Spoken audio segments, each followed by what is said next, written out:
Cleanroom PPE. The real competition isn't protection. Cleanroom PPE is not primarily about protecting workers, it is about preventing people from contaminating products. After the pandemic, the market shifted from supply scarcity to structural normalization. What ultimately determines industry leadership is material systems, controlled manufacturing, and certification barriers. Many people think Cleanroom PPE is just another type of protective equipment. It isn't.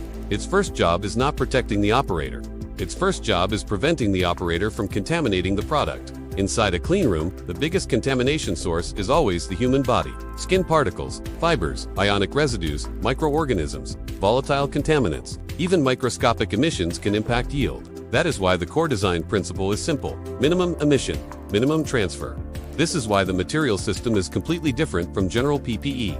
Continuous filament, polyester fabrics, low shedding, engineered non-wovens, polymers designed for low, ionic and organic extractables, stable electrostatic control. The key question is not durability. The real question is, how much contamination is released when a person moves? What makes a product cleanroom grade is not the label, it is the controlled chain behind it.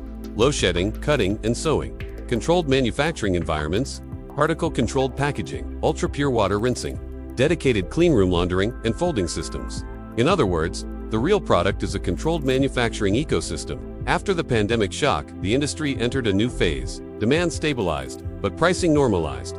The market shifted from availability-driven purchasing to inventory, digestion, and price rebalancing. The global structure is relatively clear. Asia drives scale and manufacturing capacity. North America and Europe sustain specification intensity and pricing premium. Different regions compete on different dimensions. In Cleanroom PPE, leadership is rarely about volume alone.